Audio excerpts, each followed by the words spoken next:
June 6, 1944, 16 minutes past midnight, France, Normandy. The first Allied soldiers to land in France that night didn't come in on a beach.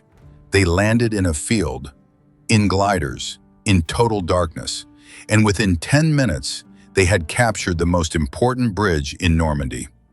The man who planned every second of those 10 minutes had never commanded a combat operation in his life. He was a 31-year-old major from Oxford, a former police officer. His soldiers had rehearsed this exact operation so many times that when the real night came, it felt like one more rehearsal. His name was John Howard. Subscribe right now, because this isn't just the story of Pegasus Bridge. It's the story of what 6 months of obsessive preparation looks like when it finally meets the moment it was built for. To understand why Pegasus Bridge mattered, you need the map. The D-Day plan called for 5 beach landings along the Normandy coast, but the eastern flank had a specific vulnerability. The Orne River and the Caen Canal ran parallel to each other, a few miles inland from Sword Beach.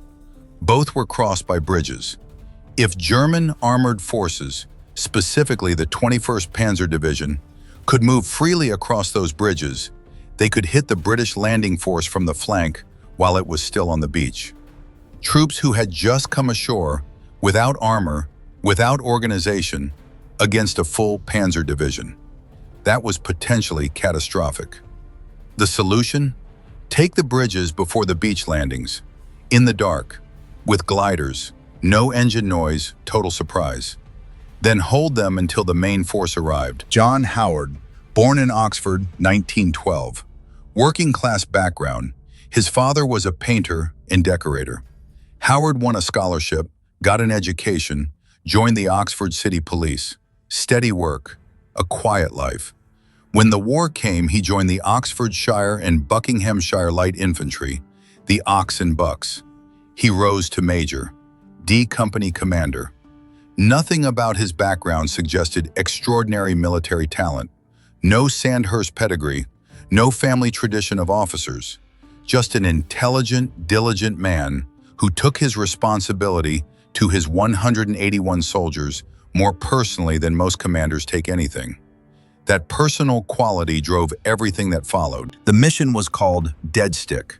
6 Horsa gliders, 181 men, towed across the channel in darkness, released over Normandy, landing in fields immediately adjacent to 2 bridges, the Canal Bridge at Benouville and the River Bridge at Ranville. No engine noise, no warning. Assault both bridges simultaneously, capture them before the Germans could react, hold them until relief arrived. The precision required was extraordinary. A glider landing at night, aimed at a specific field, had to deliver men within seconds of a defended position, quietly enough that they could assault before the garrison understood what was happening. The margin for error was essentially zero. Howard spent 6 months trying to eliminate every margin he could find. The training program Howard built was extreme. He found a bridge in England that approximated Benouville. He ran his men against it repeatedly. Day exercises, night exercises, timed runs. Where the standard was 5 minutes, he wanted 3. Where 3 was achievable, he pushed for 2. He built scale models from aerial reconnaissance photographs. His men studied them until they could describe every approach, every defensive position, every shadow on either side of the water. Every man knew his own assignment. More importantly, every man knew the assignments of the 2 soldiers beside him. If someone went down, the next person stepped in without breaking the sequence. Howard drilled the contingencies as hard as the primary plan. What if the first glider misses? What if the Germans blow a bridge? What if 30% casualties in the first 2 minutes? The answers existed. He had thought through every scenario and built a response. His soldiers found the training relentless, but they understood what it was for. Howard had told them the mission, explained the strategic stakes, trusted them with information that this operation was the first piece of the largest military operation in history. That trust produced commitment. The commitment produced performance. The German garrison at Benouville Bridge was small, a few dozen men on rotating guard shifts. The specific routine of soldiers who have done the same job in the same place for months without incident. The broader German defensive focus was on the beaches. Bridges a few miles inland were secondary concerns. The garrison was not expecting a serious assault. They were checking papers, maintaining a presence, watching the darkness. What they were not expecting was 6 engineless aircraft materializing out of that darkness 60 meters away at 16 minutes past midnight. When the first glider hit the ground and the men poured out, the Germans had seconds to respond. They didn't have seconds. June 6, 1944, 0007 hours. One came in low and fast. Pilot Jim Walwork had been given one of the most demanding navigation tasks of the war. Fly a large, unpowered aircraft at night without instruments to a specific field and stop before the canal. The landing was violent. The nose plowed into the ground, soldiers thrown forward, the cockpit destroyed. Walwork and his co-pilot knocked unconscious. Howard got to his feet. He was 47 meters from the bridge. Walwork had aimed at a field and put his glider down 47 meters from a specific target, navigating by stopwatch and dead reckoning in total darkness. D Company was out of the glider in seconds. Every man knew where to go. The Germans heard the crash, turned toward the sound, and found British soldiers already running at them out of the dark. The firefight lasted minutes. The bridge was taken. Stop here for a second. 10 minutes. The first Allied action of D-Day, completed in 10 minutes. And the reason it was 10 minutes was 6 months of work on a training ground in England. Howard had said it from the beginning. The battlefield is only the test. The real work happens in preparation. I want to ask you something directly. Is there something in your life right now that you're treating as a test instead of giving it 6 months of obsessive preparation? Because Howard's lesson isn't just military. It's about what happens when someone eliminates every margin for error before the moment arrives. Drop it in the comments. I'm genuinely asking. And subscribe right now, stories like this. Hit the bell. Tell me where in the world you're watching from. With both bridges secured, Howard picked up his radio. 2 words, ham and jam. Prearranged code. Ham, the canal bridge taken intact. Jam, the river bridge taken intact. This signal meant D-Day could proceed as planned. The eastern flank was secure. 156,000 men could land on 5 beaches, knowing German armor couldn't hit them from the left. The time of transmission, 0021 hours.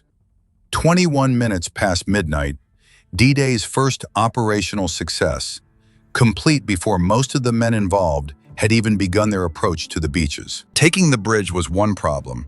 Holding it was another. Within hours, German forces began probing the position.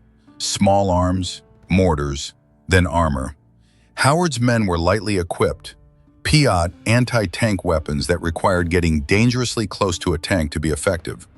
The critical moment, a German tank approached the canal bridge. If it crossed, the position was gone. Private Wagger Thornton raised his Piat and fired. The round struck. The tank burned. The bridge held. Howard's men fought through the night on limited ammunition and the specific adrenaline of men who cannot give ground until relief arrives. Relief was coming. In the early morning hours, Lord Lovett's commandos were moving inland from Sword Beach. Out front walked Bill Millen, Lord Lovett's personal piper. Under fire along contested roads, Bill Millen walked and played the bagpipes. When Howard's men on the bridge heard the pipes coming out of the morning, the sound improbable, almost absurd in the middle of everything happening around them, it hit them in a way that Howard talked about for the rest of his life. He said it was the moment he knew they were going to be all right. We're halfway through. And I want to come back to something. Howard had never been in combat before D-Day night. Not once. And he performed, at the highest level, in one of the most demanding operations of the war. There's a specific argument this makes. We tend to assume experience is irreplaceable, that you can't really know how you'll perform until you've done it. That's true in important ways. But Howard's case suggests that preparation, done with sufficient obsessiveness, preparation that genuinely simulates the conditions you'll face and forces you to confront every failure mode, can substitute for experience in ways we don't fully account for. He had experienced Pegasus Bridge 100 times in his mind. The real night was the 101st, and he was ready. Can preparation replace experience? Drop it in the comments. And subscribe, hit the bell. John Howard survived D-Day. He survived the battle for Pegasus Bridge. He survived the Normandy bocage fighting that followed. And then, in late July 1944, a Jeep he was riding in overturned. Head injury, serious. He never returned to his command. For the rest of his life, Howard lived with the consequences. Headaches, balance problems, cognitive difficulties. He managed them quietly, with the same discipline he brought to everything else. The war that hadn't broken him on the bridge broke something in him on a road 3 months later. The Jeep did what the Germans couldn't. In the decades after the war, Pegasus Bridge gradually became one of the most famous single actions of D-Day. Stephen Ambrose published Pegasus Bridge in 1984. It reached enormous audiences. It introduced Howard and his men to a generation that hadn't known their story. Howard worked with Ambrose on the book. He was generous with his time, his memory, his men. He talked through every detail of the planning and the night itself. He read the finished book with the specific attention of a man checking whether the record was right. It was right. Let me spend a moment on a name that doesn't appear often enough in this story. Jim Walwork, the pilot of Glider 1. Walwork flew an unpowered aircraft at night to a landing zone measured in meters and put it down 47 meters from the target bridge. He received the military medal. He gave interviews over the decades alongside Howard at commemorations. He described the landing with the understatement of someone who had done something extraordinary. I trained for it. 47 meters was closer than I expected, honestly. Every great operation has people like Walwork, people whose specific skill makes the whole thing possible, but whose names never quite make it to the front of the story. The debate among historians about exactly how much Pegasus Bridge contributed to D-Day's success is ongoing. What can be said clearly? The 21st Panzer Division's movement was disrupted on D-Day. The canal and river bridges, being in Allied hands, complicated German options in ways that had real operational consequences. More concretely, the operation succeeded in its primary objective. Both bridges taken intact, both held until relief arrived. The eastern flank secured exactly as needed. Howard had been told the operation was essential. The operation performed as essential operations need to perform. After the war, Howard maintained contact with almost every man who had served in D Company. He wrote letters. He tracked marriages, children, careers. He showed up at funerals. He visited men who were ill. In one letter to a former soldier, he wrote, "We breathed together that night. That doesn't come undone. We breathed together that night." Howard died in 1999. He was 86. The reunions had grown smaller each year. The men were old, and some were gone. But he went to everyone he could reach. Every June, Howard returned to Normandy. Walking became harder as the years passed. The Jeep injury had left its permanent marks, but he kept going. He stood at the bridge and he looked at it. Journalists asked him year after year, "What do you feel when you come back?" His answer was always some version of the same thing. "I think about my men. Without them, none of this happened." He gave an extended interview to the Imperial War Museum in the 1990s, an oral history recording available in the IWM archive. Listening to him describe the night of D-Day, you hear a man for whom every detail remains sharp 50 years later. Not because he had rehearsed the story for public consumption, because he had never stopped living inside it. Howard said something in that IWM interview that I keep coming back to. He was asked whether he thought the operation had been worth it. Given what it cost, given the men who were wounded or killed, he didn't answer that directly. He said, "The men trusted me to have done the work. I had done the work. When the moment came, the work held." The work held. 6 months of preparation, every scenario imagined, every contingency planned, every phase rehearsed until it was automatic. And then the real night, and the work held. I don't know what you're preparing for right now, but somewhere in your life there is a bridge you need to take. And the question Howard's story asks is, have you done the work? Drop it in the comments, subscribe, hit the bell, share this with someone who needs to hear about John Howard. John Howard died in 1999. He was 86. The bridge he took at 16 minutes past midnight on June 6, 1944, is now in a museum. The original structure was moved in 1994, too historically significant to demolish. It sits in the Memorial Pegasus in Normandy, preserved. Every June, people come. They come because something happened there in 10 minutes that 6 months of preparation made possible. Something done by 181 men who trusted a 31-year-old major who had never been in combat before that night. Howard always said the same thing.